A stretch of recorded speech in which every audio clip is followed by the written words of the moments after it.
C'est dans ce cadre fantastique, une belle forêt de bambou au cœur du Japon, avec de belles lumières, plein de vie, un peu chaud certes, mais quand même très agréable.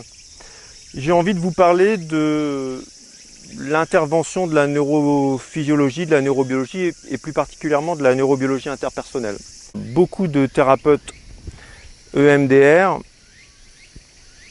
sensorimoteurs et je dirais brainspotting bien sûr, ont déjà expérimenté des réactions neurophysiologiques chez eux-mêmes pendant une session. Par exemple, le plus typique, c'est le thérapeute qui est en train de faire une session, puis tout à coup, il est pris d'un gros coup de fatigue ou d'une douleur abdominale. Et s'il demande au patient, ou si le patient vient le signaler, il n'est pas rare que le patient ait exactement la même chose.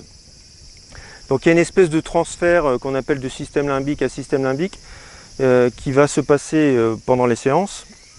Et le thérapeute va maintenir toujours ce rapport de pleine conscience chez le patient pour qu'il ait conscience de ce qui se passe en lui, dans l'instant présent. Le thérapeute reste aussi en pleine conscience sur ce qui se passe en lui. Et cette donnée est très importante, notamment dans les troubles de l'attachement. Les gens qui ont eu des négligences ou des ruptures précoces ou des traumas préverbaux, on va pouvoir voir se manifester pendant la séance des phénomènes qui vont être du matériel de mémoire implicite qui va remonter à ce moment-là dans l'interaction avec le thérapeute. Le thérapeute brainspotting particulièrement fonde la relation sur ce qu'on appelle l'attunement, donc sur l'harmonisation, l'accordage entre le patient et le thérapeute, ce qui est très important puisque c'est quand même ce qui va être la pierre angulaire pour pouvoir faire traverser le trauma au patient. Au niveau de la neurophysiologie, c'est très intéressant de voir que le patient va avoir toutes sortes de manifestations physiques au niveau du corps. S'il a des traumas particulièrement complexes et qu'il est ce qu'on dit dissocié, qu'il est dans la dissociation traumatique, parfois il n'a pas accès à ses sensations corporelles. Mais bien souvent, on va dire que si on met de côté les traumas complexes, le patient va revivre ses émotions, son trauma à travers principalement le corps.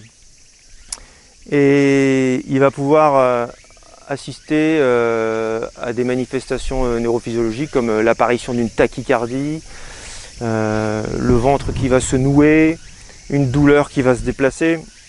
J'ai d'ailleurs fait un jour une séance à un collègue cardiologue, une séance de MDR. Il était très étonné que pendant la séance, il y avait de telles manifestations qu'il ne soupçonnait pas, notamment une douleur qui se déplaçait de la fosse iliaque droite à la fosse iliaque gauche pour repartir vers le cœur. Enfin, quelque chose qui ne correspond pas tellement aux standards médicaux, à vrai dire. Donc on peut avoir ce genre de manifestations neurophysiologiques. Dans les troubles de l'attachement, l'interaction système limbique à système limbique, c'est-à-dire de cerveau à cerveau entre le thérapeute et le patient, va être d'autant plus important et va évidemment reposer sur des données neurophysiologiques et neurobiologiques. Le patient peut être pris de fatigue et le thérapeute peut ressentir la même chose. Le thérapeute peut aussi percevoir une tachycardie qu'il va ressentir lui-même. À vrai dire, il y a beaucoup de choses qu'on ne connaît pas encore bien sur cette interaction quand on est face à face avec quelqu'un, notamment dans le cadre très précis de la psychothérapie. Il y a des grandes pistes avec notamment les théories polyvagales sur ce qui se passe au niveau du système nerveux sympathique et parasympathique quand on est dans l'engagement social. Hein, l'engagement social, c'est quand on regarde quelqu'un, qu'on est vraiment dans la relation, dans l'instant présent. Se désengager socialement, ça va être regarder sur le côté et vouloir échapper à la relation. Et ça, c'est important dans la thérapie parce que le thérapeute va se rendre compte quand le patient veut se désengager de la relation avec lui, et il va pouvoir maintenir le patient dans l'instant présent pour qu'il prenne conscience de ce qui se passe en lui. Parce que bien souvent, ce qui opère avec le thérapeute et le patient en termes neurophysiologiques, le patient n'en a pas conscience que ça se passe pareil à l'extérieur. Que dans certaines circonstances, par exemple quand apparaissent des silences, que le patient devient mal à l'aise, qu'il détourne les yeux et veut sortir de la relation, le patient n'a pas notion qu'à l'extérieur il fait pareil. Il ne l'a pas vraiment perçu. Là, la réaction neurophysiologique, ça va être une envie de fuir, une envie de partir. Donc le patient va sentir dans ses jambes une envie de quitter la session. Dans les choses qui sont plus lourdes, comme le retraitement des traumas sexuels, des abus sexuels dans l'enfance, on peut remarquer au niveau de la neurophysiologie certaines choses qui se passent. Par exemple, le patient va commencer à regarder par là quand il va être pris dans l'émotion, il va regarder sur un côté, il va même parfois esquisser des mouvements comme pour repousser. Et on constate effectivement qu'au niveau de la mémoire implicite, il est probable qu'il y avait un réflexe d'orientation et qu'il y avait une envie de repousser l'agresseur, mais que souvent, quand les abus sexuels ont lieu dans l'enfance, l'enfant ne pouvait pas faire ça envers le parent ou envers un proche. Pierre Janet avait d'ailleurs décrit cette histoire de mouvement dans les traumas qui n'a pas pu aboutir, c'est-à-dire l'acte de triomphe, ça serait de pouvoir dire non, c'est interdit. Dans la psychothérapie sensorimotrice, mais aussi en brain spotting, on va pouvoir assister en pleine conscience à des espèces de réactions comme ça, où on va voir que le patient veut esquisser un mouvement, et le thérapeute ne va pas tellement intervenir, va juste maintenir toujours le patient dans l'instant présent et dans la pleine conscience, de lui faire remarquer, est-ce que vous sentez que vos bras veulent partir vers la gauche, est-ce que vous remarquez que vous regardez vers la gauche, et souvent le patient ou la patiente dit ah oui c'est vrai, mon agresseur est arrivé par là. Ça amène au fait que pour le thérapeute c'est très important d'être à l'affût de ce qui se passe pendant la session, même si évidemment notamment en brain spotting, moins on agit, moins on intervient, mieux c'est, mais en tout cas pour être toujours à l'affût de ce qui se passe.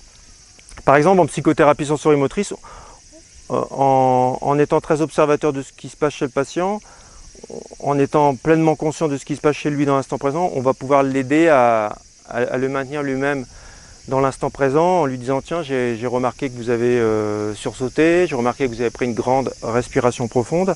Ça, ce sont des interventions qu'on utilise en pleine conscience pour aider la séance de thérapie. Le transfert système limbique à système limbique sera d'autant plus important que le patient a un trouble de l'attachement. On ne parle pas de transfert comme en psychanalyse, je l'ai dit tout à l'heure, on va plus parler de réaction chez le patient, de ce qu'on va pouvoir percevoir dans l'instant présent. On peut par exemple percevoir des saccades rapides oculaires où on voit que le patient veut voir si on est toujours dans l'intérêt, si on est toujours présent avec lui, surtout quand il traverse des phases difficiles. Il y a d'autres choses qui interviennent évidemment. Je disais la pleine conscience, le fait d'être vraiment, d'accompagner le patient dans l'instant présent. Parfois le patient pense qu'on est en train d'interpréter. Si on lui dit vous prenez une grande respiration, je remarque, avez-vous remarqué que vous venez de bouger le bras ou d'avoir une secousse, parfois les patients ont l'impression qu'on fait des interprétations. Donc on est toujours obligé de bien préciser au début des sessions qu'on est dans le non-jugement, juste en pleine conscience dans l'acceptation de ce qui arrive pendant la séance, mais qu'en aucun cas on va interpréter que si le patient bouge le bras comme ça veut dire que, ou s'il fait ça, ça veut dire que. C'est pas ce qui va être opérationnel dans une séance, ça n'a à vrai dire pas beaucoup d'intérêt de l'interpréter. Donc vous voyez qu'on peut assister à toutes sortes de réactions neurophysiologiques dans une session de thérapie pleine conscience, que la neurobiologie entre le patient et le thérapeute est très importante, qu'elle est la pierre angulaire, qu'au maximum ça s'appelle l'attunement en brain spotting, et que toute relation thérapeutique qui ne tiendrait pas compte de ces notions neurophysiologiques et neurobiologiques est vouée à l'échec. Alors en psychanalyse on parle souvent de transfert, mais c'est plus un transfert qui repose sur la dépendance, c'est pas tellement un transfert qui est j'ai envie de dire, neurophysiologique, parce qu'il n'est pas interprété dans l'instant présent, il est interprété de façon assez générale. Il n'est pas saisi en pleine conscience. C'est dans ce sens-là que je dis que c'est assez différent.